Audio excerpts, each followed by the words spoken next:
Hello everyone and welcome to the bonus podcast for episode 429 of Conversation Street. This week we've got a classic character profile for you, and what a classic this person is, Renee Roberts. Renee. Oh yes. Renee. We thought let's do Renee while she's still in our head. We don't really like her. I was willing to go into late 70s, early 80s Corrie with an open mind and a willingness to accept and take Renee into my heart. But sadly, watching the DVD episodes that she was in, she just didn't float my boat, and I think that was the same for you, wasn't it? Yeah, I found her quite annoying. It's really difficult. There's nothing to put about my her that was wrong. She didn't do anything wrong. She just rubbed me up the wrong way, and she's like, ah! Didn't like it. She was just quite shrill. She was quite forthright, wasn't she? But she wasn't. The thing is, the character was originally supposed to be a lot more argumentative and gossipy and stuff. Right. They apparently some of the information from this I got from the Distinct Nostalgia podcast that was released a month or so ago. But yeah, they wanted her to be like an Ina Sharple sort of character, and make her that sort of woman. But then they reasoned, I don't know whether it was they or Madge Hindle herself, who plays the character, said, well, nobody's going to want to come into the shop if you've got somebody like that running it. So they toned her down and made her nicer. Logic? Well, I don't know whether that's true or not particularly. I don't agree with that at all. Because at the moment, they're doing quite well with Evelyn in there. I know she's not the shop owner, but she's the person that we see behind the counter as much. You go to the nearest place. The most. Yeah, I think you do. But I guess in those days it was slightly different because you were the way that you were served in shops was different. You had to go and say, I would like some matches or whatever. That's and true. They'd give or them firelighters. To you, and you say no. Yeah. You actually had to interact with the shopkeeper a little bit more and have a bit of a conversation while they were getting the stuff for you. It's all, now it's self-serve. And these days I couldn't even tell you whether the local shop owner's annoying or grumpy or what. Yeah, you just go in, put the stuff on the counter, they ask for the money, you give it to them, and then off you pop, really. Although in Coronation Street at the moment, Evelyn still does interact with the people that come in, and she's usually got some barbed comment to make or other, hasn't she? But the thing is, there wasn't anywhere else to shop. No. I mean, they had the cabin. But even that was a bit further away, wasn't it? That's further away, that was down and it's Rosamond Street also doesn't then. sell groceries. So unless you're going to go out your way to avoid her, you're going to be speaking to her. And I think it would have been quite funny because it would have been... Honestly, I think they are barking up the wrong tree here, because that's a perfect opportunity to create a character that is grumpy, that people have no choice but to interact with. Like, you could say the same thing about Ina Sharple. It's like, why would anyone talk to her? But they did. She also followed... She came pretty soon after the Hopkins, didn't she? Yeah. And I can't remember because we saw so little of them on the DVD episodes. I don't know how much Granny Hopkins was in charge of the shop there, and she was right cantankerous old bird, wasn't she? So... and she was also brought in to be a bit of an Ina Sharple sort of character. But also before then, we'd had the likes of Maggie Clegg, Irma and David had been in charge of the shop for the bit, Florrie Lindley, and they did fit the nicer, more personable, friendly shopkeeper kind of personas. Irma was sarcastic and... She was, but she... And rude sometimes. I would have happily, made my trip down there to have a bit of a chinwag with her. Well, you assumed she'd like you. Of course she would. For her. I like her. Why wouldn't it go back the other way? I don't know. So yeah, they toned down Renee from the original incarnation of her, but she still to me came across, I don't know, a bit too... full on's not really the right word. She just felt like... She was intense and she was loud. Intense is right. And she was always happy with herself. And that's one of the most irritating things. I like my shopkeepers grumpy. No, but if you don't like somebody and they seem pretty confident in themselves and they're not apologetic all the time about how crap they are, you hate them. And I think... Don't you realise how awful you are? I think that's probably why some people hate our podcast, because we are just who we are and we don't really apologise for it. But if you don't like us, it must be bloody irritating as hell to listen to us. I don't know anybody who hates our podcast. I think some people do. You know exactly what I mean. I know you're talking about. Right, so anyway, we've skipped over her stats. We've got to do our stats. Stat me up, baby. Tell me all about Renee Roberts. Wow, the magic's being rekindled in our 10th year, isn't it? Right, born on the 3rd of March 1943, and she died tragically with a pole for the face on the 30th of July 1980. Her parents, Harold and Daisy Bradshaw. Don't know what happened to Harold, because by the time he died, and then she ended up with her stepdad, didn't she? He was a bit of an arse. He was indeed. You find all She had a brother called Terry Bradshaw, and she married Alf in 1978, and they had 2 happy years of marriage before she topped herself by. I don't think they were that happy, to be honest. Idling around in a country lane. First appeared on the 10th of May 1976. Last appeared on the 30th of July 1980. She was in 237 episodes, and she was played by Madge Hindle, I have nothing against. Absolutely not.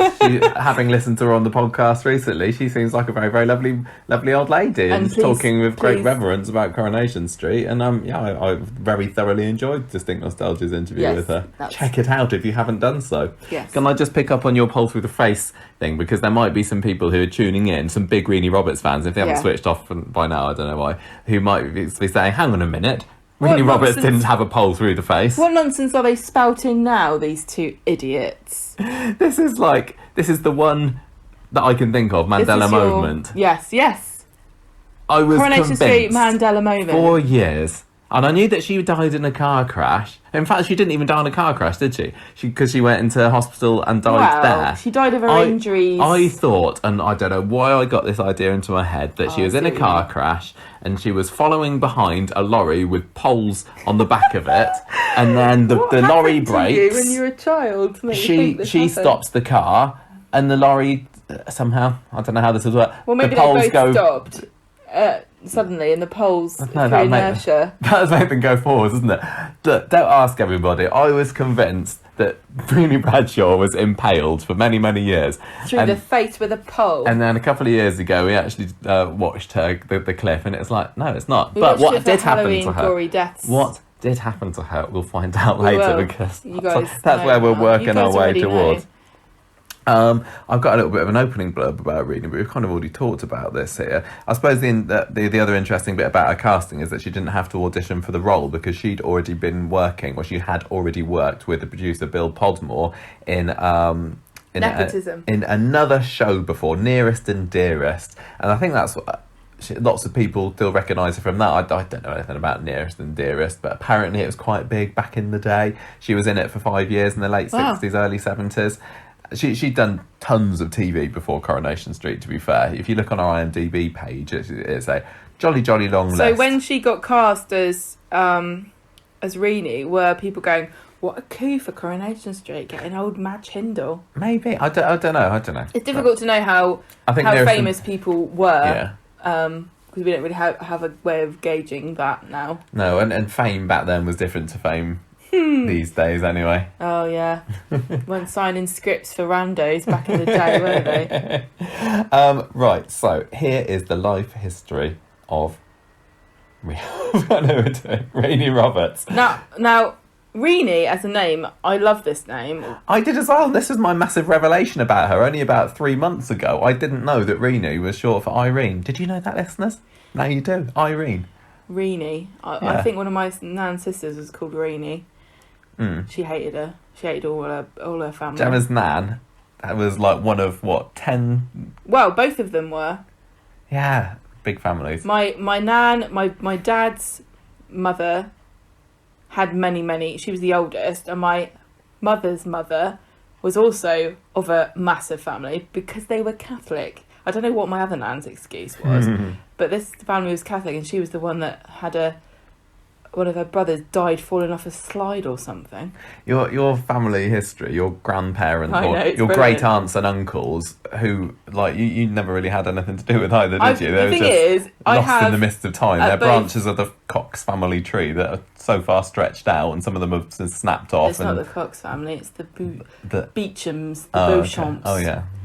But I have at once a very large and very small family because I'm an only child of an only child, and my mum only had one brother. so I don't have very much family. But extended family, you can't move on the Isle of Wight without falling over one of them. Right, come on then. We're not talking about me, we're talking about People Renee. are not listening for this. Renee Bradshaw. Renee grew up in Tell me. Weatherfield. She got 6 O-levels. She's quite smart then. Is that smart? She's got glasses. That's how you can tell back in the TV. Oh, but mind you, Deirdre wasn't very bright, I don't think. And she was a specky 4 eyes, wasn't she?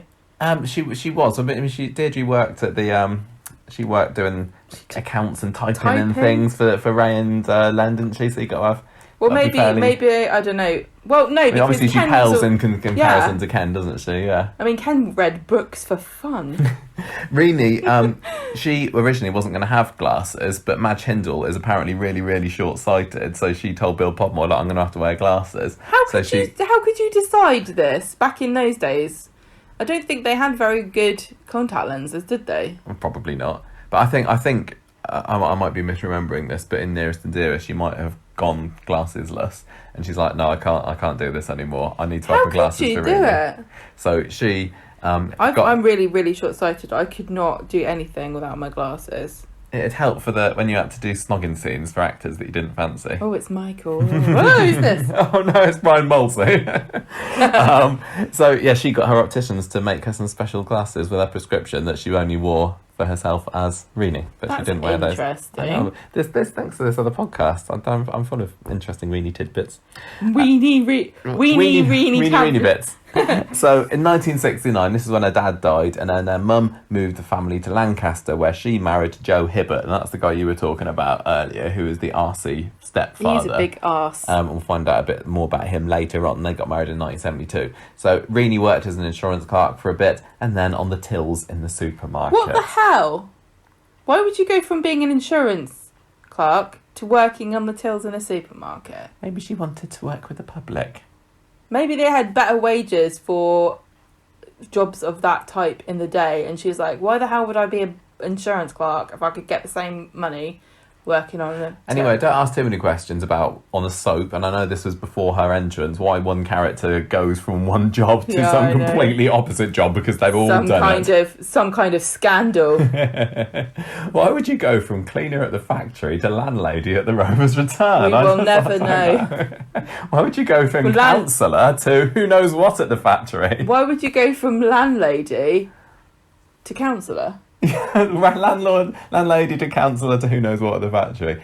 There are many examples. Why would you go from inventor to salesperson, Michael? Right, Gemma, 1976. What went down in Renee Town? Right, her brother, who is Terry, has been in the army. He moves to Weatherfield. He does a bit of bar work at the Rovers, and he has a part-time job working for Len and Ray. And I don't remember this at all. Yeah, I did. I'd like to try and describe how he looked, but if I said almost shoulder length brown hair, that did pretty much cover all the guys on the street at the time, didn't it? The 70s was a great time for hair. He worked at the Builders Yard with Len and Ray. He was in it for like 1 or 2 episodes. He was brought in before she was, and I don't know I can't remember whether he was brought in and then they decided to get rid of him because he wasn't working, or whether he was just brought in as a way in for Renee. I don't think it was that. A woman couldn't appear without an introduction back in those days. Ladies and gentlemen, Renee Roberts. I'm allowed in here. My brother's over there. Oh, that's all right then. So she comes to Weatherfield to find out how he's doing, and then she sees the corner shop is up for sale, and she takes out a loan and buys it from Gordon Clegg after a 2-week trial period. Interesting. I love this. I've always wanted to run a business, but I've got no idea how to do it. Yeah, so you just try it out. And I didn't even realise that you could just get a business. I didn't even know what business loans were. You get a loan and you buy a business. It blows my mind, honestly. Well, I'm obviously very simple. I should have done business A-level with my friend. Maybe one of our O-levels was business. Now. So she creates a stir by evicting Gail, Trisha and Elsie from the flat above the shop. No, I don't think it was. And I've been meaning to talk about this on all the other podcasts, and I don't think I have. Back in the day, the living quarters were behind the shop, weren't they? We haven't talked about this yet. You go behind the counter in the shop, and there's the living room there. There's like a living area, and now it's a tiny break room. No. Yeah, it is. It's got a sink and everything. But that's Oh, no, it's sorry, I'm rotated being round, isn't it? stupid. I mean, I'm the thinking of the shop's cabin. been, I'm thinking of the cabin. The shop's been crashed into by a tram. So Oh yeah, so in the corner shop as it is now, there's literally a tiny little cupboard that you sometimes see Dev inside. Yeah. And it's really small. It's like a tiny, tiny closet, isn't it? And it's always on the left-hand side of the screen as well. Like the I never even thought about it's this. all been rotated what a round. stupid The fourth person I wall's am. moved or something. But yeah. Yeah, back in the old days, there was a massive living area. I think all we And saw above was as well. a room with a table in the middle, where But the characters always sat. But that doesn't exist anymore. But there is a flat above it now. There is a flat above it now. I can't remember whether back in the day. I mean, there must have been something above it. Who lives there at the moment? Daniel and Right, Bertie. yeah, that's right. I'm not very good with my street geography. This is like, I do wonder when that Neither are the people that behind make the the shop show, though, flat to be honest. disappeared, because I think there was something. Do you remember when? Maybe it's when the tram hit it. Do you remember when during the tram crash, and then was it Becky did some sneaking around to steal money out of the safe? Mm-hmm. But was it around before then? I don't know. Anyway, Yeah, Gail, she's kicked Trisha, out and Gail. Elsie. She gets rid of them, and then she also gets Annie Walker in a snit by applying to sell alcohol, and she opens a shop on Sundays, which is the Lord's Day. Yeah, apparently the Rovers. I didn't believe this. The Rovers didn't sell wine, so Reenie's like, What? hang on a minute, I'm going to start, if I sell wine at my shop, that'll mean that we're not necessarily competing for the same customers, or I'll be able to offer a service over the top of the Rovers. And then the courts are like, yeah, you got a good point. You snooze, you lose, Walker. She can be an off Annie Walker licence. tried to take her to court to stop her, and then Reenie was like, oh, everybody, well, wouldn't you have wine? But did the Rovers really not sell? I'm starting to wonder, have we ever seen any No, I Rovers don't think people we have ever seen what them do they order drink? wine. Isn't that Well, beer that's the other and- drink, isn't it? I mean, I'm not a pub person, but I think No, you either drink beer or wine. I don't think there was that much call for wine.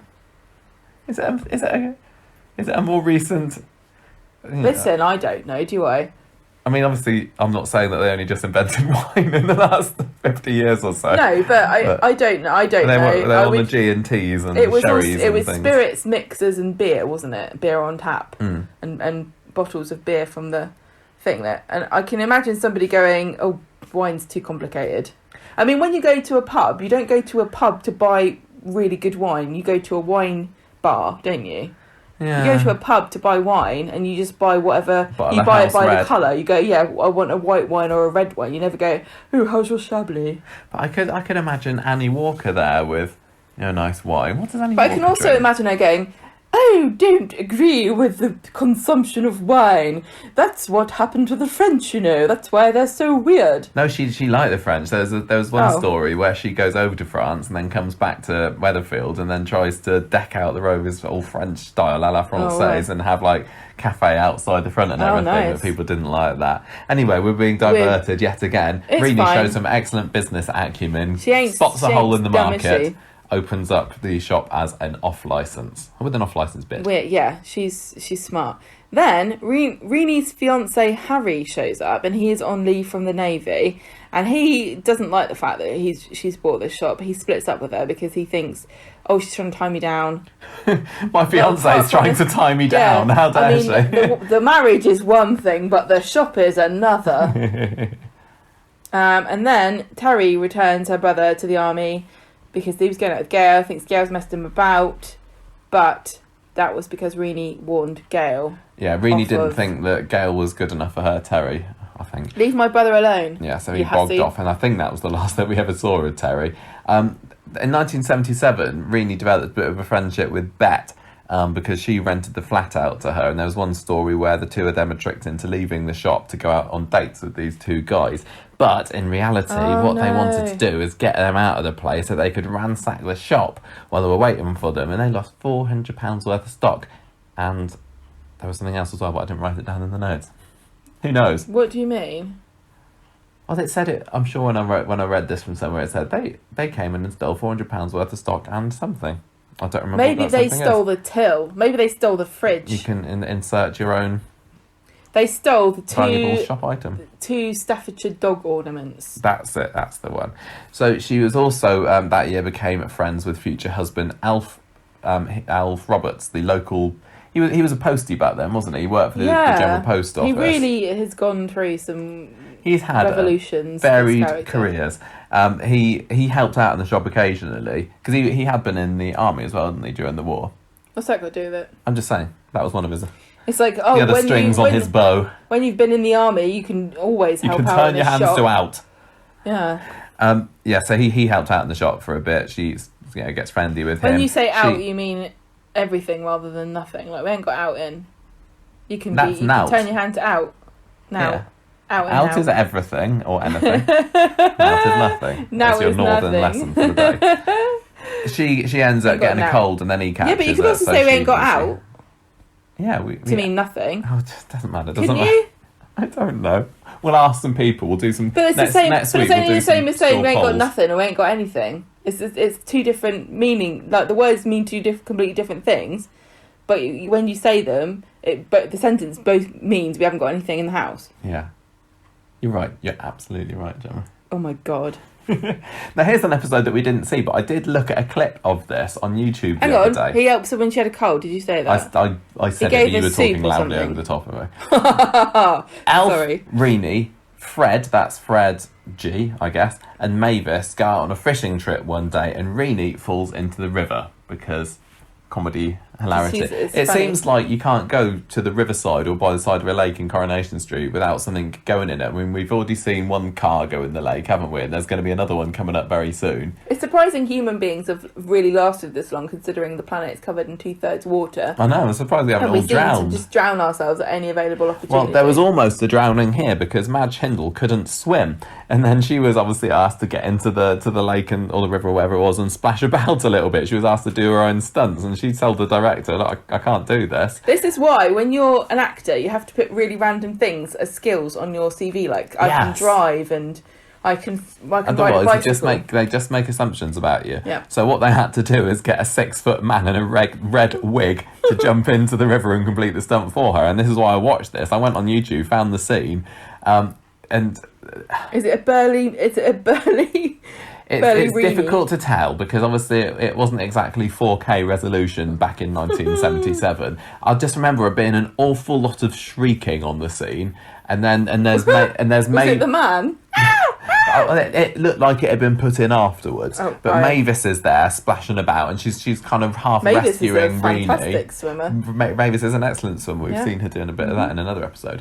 But it's really hard to tell whether it's Madge or not because I think it's not Madge. I read something else saying that she did have to go in the water. So who knows? Was it Madge or not? You go onto YouTube and find out for yourself. Don't really remember not ever being able to swim, so I don't know. But I can imagine if you can't swim at all and you have to go in the water, everyone who can swim is like, yeah, you just go in the water, you're not going to drown. But if you can't swim, you probably would just die, wouldn't you? With these things where they use a replacement, Corrie is and other dramatic productions are usually fairly good at hiding. Here's a stunt person, and you can't usually tell unless you're told. Yeah, exactly. Unless you're told, look out, Sarah Lou's going to be a mannequin in this week's episode, then you're not necessarily going to know. But yeah, when I watched it, there was quite a lot of Mavis pushing Renee's head to a different direction and then being covered by sods of grass on the bank and everything. So anyway, check. You can watch that later, Jen, and see what yourself think this one. So Alf and Renee, they got closer as the year went on, and one day when they were a little bit drunk, Alf proposes to her and she accepts. However, the next day they wake up and they sober up, and they agree that it was just the drink talking, so they put that wedding on hold for a bit. But then in 1978, Alf proposes again. And Renee's like, yeah, I do want to marry you, but I really think that you're taking me for granted, that I'm going to accept. So I'm going to say no. What a stupid thing to do. Well, because you assume I love you enough to marry you, that's there's a lot of strange logic. First there was the fiance that was saying, you're tying me down with a shop, and now she's saying, wow, you think I'm going to say yes, so actually I'm going to say no. Yes. I don't want to be predictable. That's the death of women. Women. Yeah, exactly. And Alf asks Len for advice, and he says, just ask her again. And say, I really want you to marry me. And will you marry me, please, please, with a sugar with a cherry on top? I guess it depends. Like, if a man was like, right, so we're gonna get married then, aren't we? You'd be a bit like, huh, I don't think so. You have to ask me romantically. You have to be a bit nervous. Well, I'm just trying to remember. I remember when I proposed to you, and I was a bit nervous. I know. We went out to, did you go to Pizza Express or something? Express. Classic. Yeah. And then I took Gemma down by the sea, and then Michael. What? You're so sweet, but it wasn't a very nice place. You took me to a car park. Shut up. That happened to be It was dark, you can't tell. on a jetty. Anyway, you ended up running away. I did. I started to say my speech that I've been planning in my head. You scared me because your heart was racing, and then you suddenly started talking. I was like, don't follow. I run away. So that's what's happened when you try and be a bit romantic about it. However, when I it first wasn't romantic, it was a car park. I said I was trying. When I first started going out with Gemma, that's when I just said, I remember, I was lying down next to you, and I said, oh, are we going out now? And then you said, yes, I suppose so. So it's not sometimes really. You just got to play it cash. We're not romantic at all. It's like when we went to Blackpool. Gemma, we're going to Manchester for our 10th wedding anniversary. How much more romantic do you want to get than that? This reminds me, when you tried to be romantic, when we went to Blackpool, when we took our Alan Bradley plaque picture for our anniversary. Yes, we stayed in the hotel that was in the Strand, that was in the episode.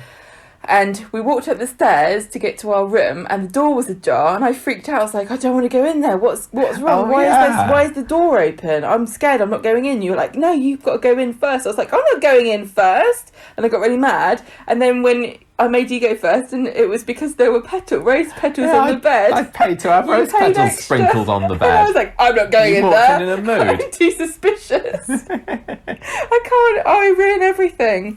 Oh, luckily you've got some romantic things planned. I know you do, secret things, so that'll be fun.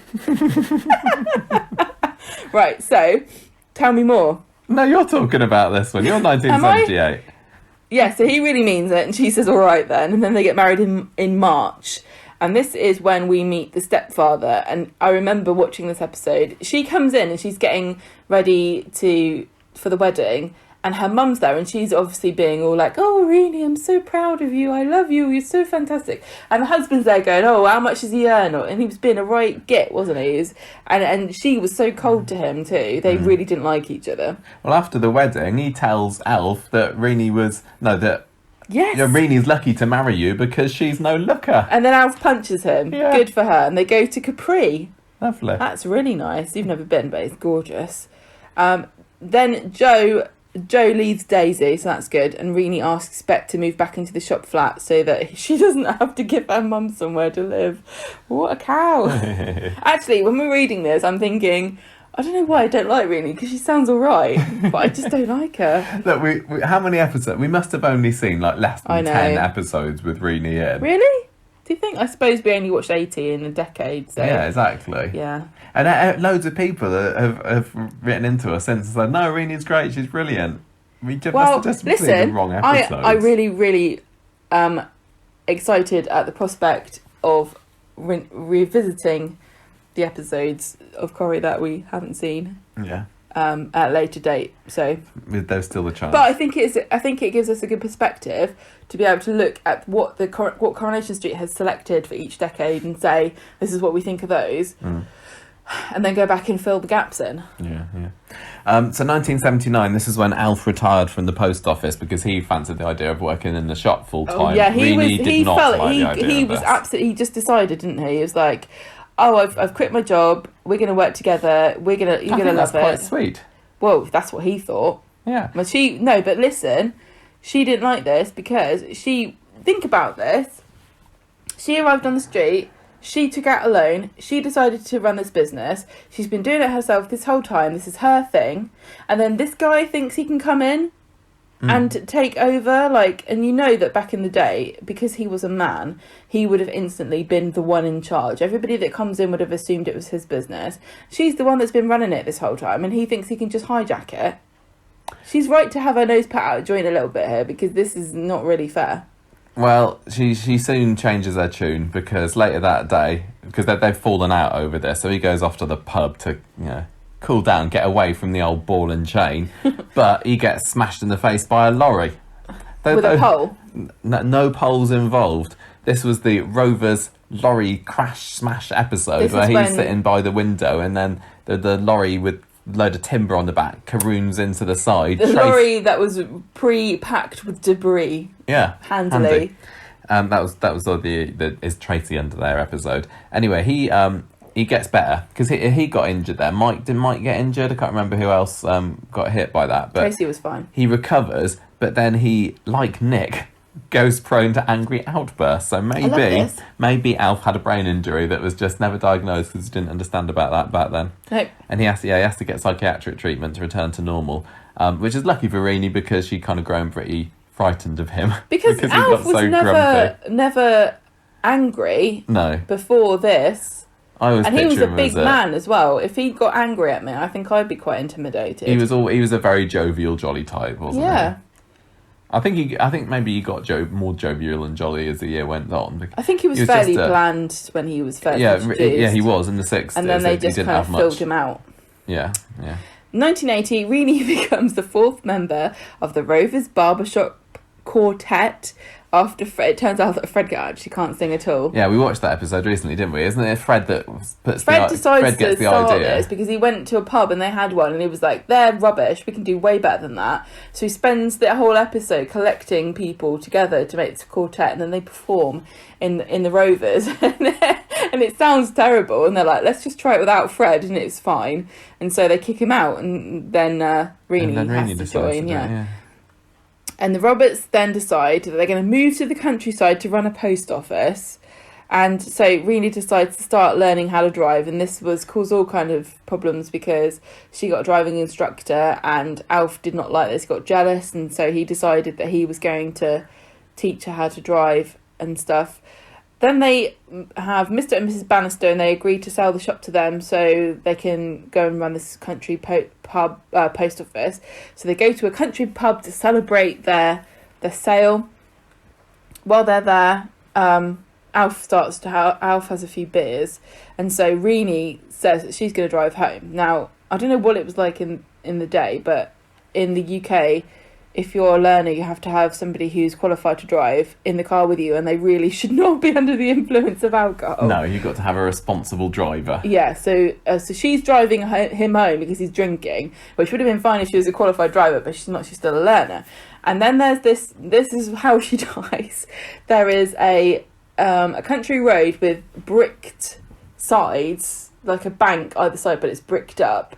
And there's like a one-way system with roadworks down one side. And she goes down one side of it and then stalls the car.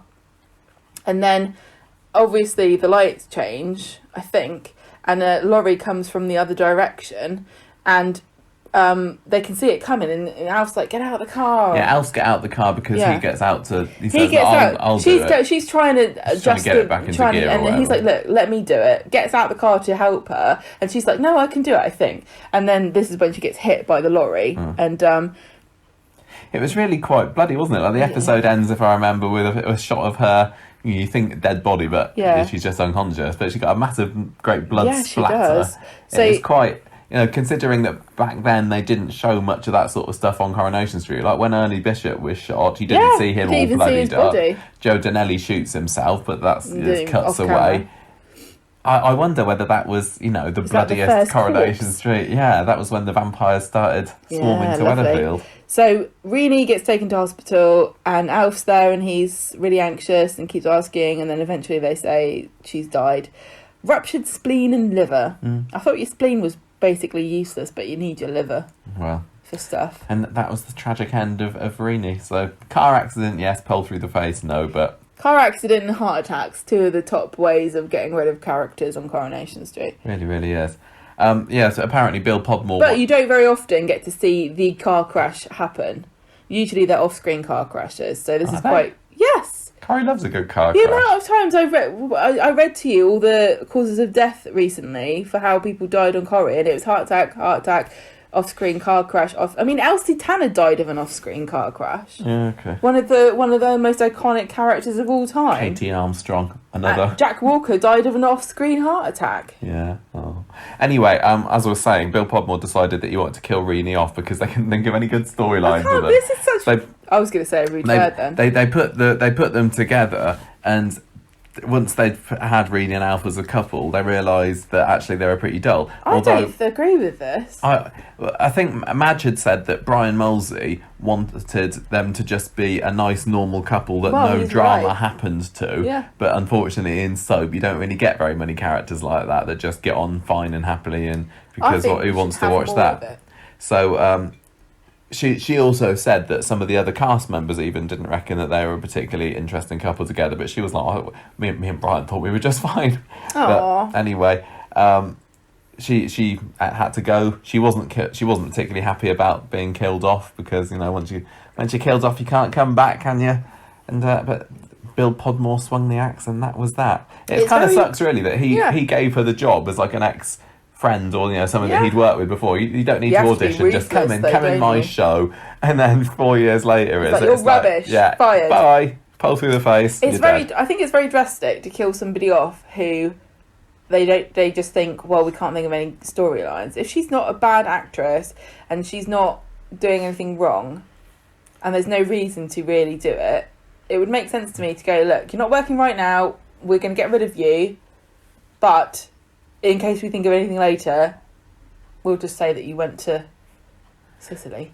Yeah, because they had actresses and actors go off and then come back again, didn't they? Like Janet Reid / Barlow. She was in and out for a few years. Maybe they were like, look, we're just going to kill you off because look what happened with Janet Reid. Yeah. Absolutely. I dying at the end was the best thing that ever happened to that character. We're not going to have that debacle. No. Anyway, it was sad for the street to lose Renee, but Madge herself carried on acting. She wasn't happy about being killed off.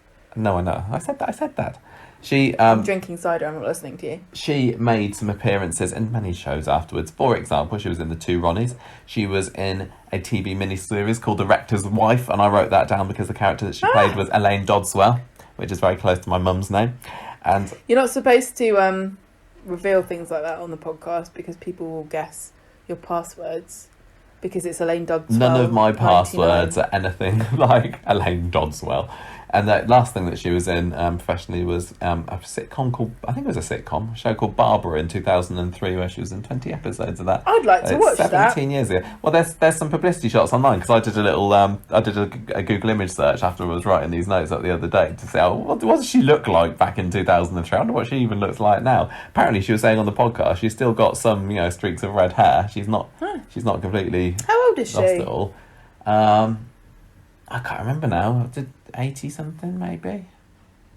Can't remember. But anyway, that's it for Renee, a character that to be honest, I went into it open-minded, but with an idea that I don't think I'm going to like this character. Have I just contradicted myself a bit? I wasn't listening to you because I want to say a fact. Go on, say your fact. Because you said red hair. Yeah. We learned a fact, didn't we, the other day? Did we? That orange. I knew this already. That orange is named after the fruit. The colour orange is named after the fruit, not the other way around, right? But that's the reason why people with red hair, orange hair, aren't called orange heads. They're called redheads, because orange was just a shade of red before we invented the word for orange. And so when you had that shade of hair, this was pre-orange, so you were called a redhead. I thought that was really, really interesting. That's what you call red foxes when they're orange, and robin redbreast when they're actually got orange frontage. I disagree with you. Both of those things are red. They are not.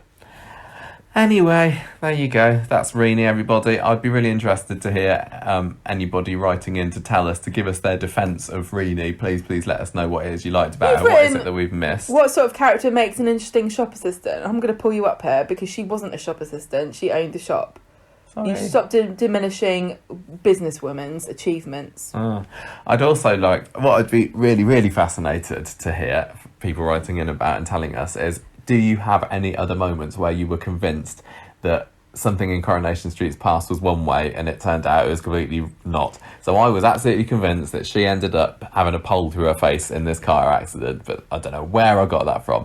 What other experiences have you had like that, listeners? I've been trying to wrap my brains and think of some, but and you're right. Like common misconceptions that you, even though it didn't happen, you just are convinced that it happened a certain way. And then years later, you find out that you've thought this about these characters all this time when you were wrong. I'd be. I can't think of any examples, but I know I've got some. Because sometimes, I mean, before we were watching these DVDs, a lot of pretty much all of our knowledge of Coronation Street was gleaned from reading Corriepedia or books or what have you about it. So you kind of build up this picture of your headcanon about what the first 30 years of Coronation Street was like, and then your brain just, puts something in there to spice it up a little bit, and then you carry on believing that was true. I suppose one of the things that we both thought, because you thought, was that Minnie Caldwell was in it a lot long. Not Minnie Caldwell. Martha Longhurst. It's not quite the same thing, but no, it's not really. She was in it for just a handful of years before they bumped her off, weren't they? Yeah, but I can't remember. But it has been very interesting seeing the things that we'd read about. Which I've got one. I'll go on. Everybody is like, I'm pretty sure that Sarah and Adam didn't get married because they don't mention it at all, and he keeps sniffing after that lady. Count. Yeah, honestly, if you've got anything like that, I would be really, really interested to know that, because those are quite funny stories, I'm sure. I also love this this new modern thing of like, it's not me that's misinterpreted something, it's the Mandela effect. I wasn't wrong, I'm just from a parallel universe. Look up the Mandela effect if you don't know what we're talking about. Yes.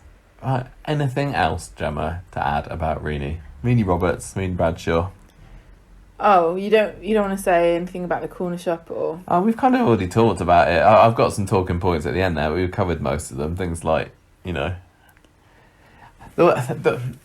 suppose with the corner shop, we haven't ever done corner shop as a feature discussion or anything. Is that it seems to be used a lot less now than it used to be, doesn't it? As a communal meeting place. That's because there are so many more sets that are shared spaces on Coronation Street, and it's all about the cafe at the moment. In a way, they were right to expand the number of outdoor spaces, because it just increases the amount of opportunity there is for characters to meet up.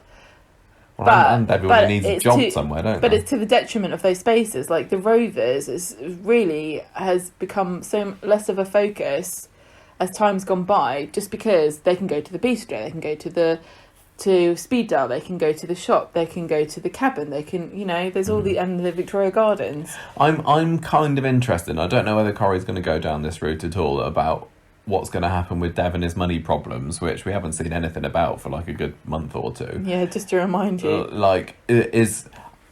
Lots of people have said, I think that the corner shop should be replaced with like a Fresco Express, which is, that's just happening more and more these days, isn't it? In the UK there's been a big push to taking over the little ones. When we were young, all of the corner shops were basically independently run, and now lots of them have been taken over by supermarket brands, mostly Tesco Express, but there's also like M&S Food and Co-op and Morrison's Daily or whatever it's called, because they can sort of offer reliable, I don't know, people prefer brands, don't they? Yeah. But so in a way I'd be kind of interested to see Freshco do something like that. The thing is, they've got the Co-op. That's why there's a Co-op there now, because there would be something there. But nothing that we've seen has Summerfield. Yeah, Dev has never shown to have any worries about the fact that there's a Co-op just around the corner. Well, he moaned about it when it was. No, he didn't. He didn't. I don't think he's. I think we said he should moan about it. Yeah, so something like that could be interesting. But at the end of the day, if it did become a Freshco Express, would it really be? Change. Yeah, what would change really? It is a shame because it. Well, I think when it used to be, before it was self-serve, there was more of an opportunity for talking and chatting, and I don't know. I think it's fine the way it is, and there are still plenty of independent places. We've got two near us.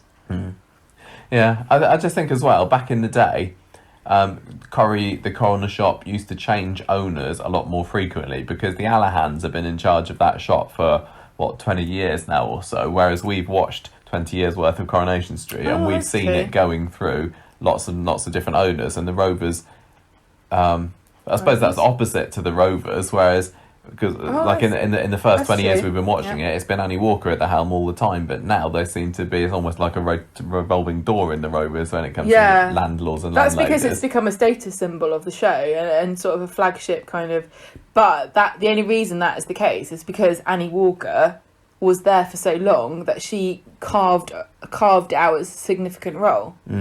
Yeah, that's a good point. Whereas back in the day, it didn't really matter who was in charge of the corner shop. I think if somebody was to say who's the most iconic corner shop owner, then despite the fact that Dev's been in it for 20 years, I think Alf would be the one that would get brought up the most. But you've not really ever seen Alf doing it. To me, Alf is like the new imposter. Who would you say is yours? Would it just be Dev? I think it would be Florrie. I'd be like, yeah, Florrie Lindley, because she was the first one. Yeah, she's not that. She didn't leave much of an impression on us. No, I liked her. So it's Florrie and then Lionel Petty, and then it was the Hopkins. No, you missed out Irma and David. That's it, Irma and David, then the Hopkins, then Renee, then Alf. Yeah. I look forward to... And we've had the Holdsworths in it a little bit as well in the early 90s. Classic. Well, I haven't seen that. No. Anyway, that's it. Well, I'm sure we'll have more chance to talk about the corner shop if ever we do a future discussion on it. But that was Renee Roberts. That was Renee, yeah. Not our favourite character. Not even my favourite corner shop proprietor. No. Not even my favourite corner shop proprietor out of her and Alf, and I've not seen very much of Alf doing it. Not even our favourite young woman with massive glasses and big frilly hair on Coronation Street. No, sad. Deirdre. Right. Foster, isn't she? Yeah. That's everybody. Thank you for listening, and write in and tell us what you think. Finally, Conversation Street. Indeed.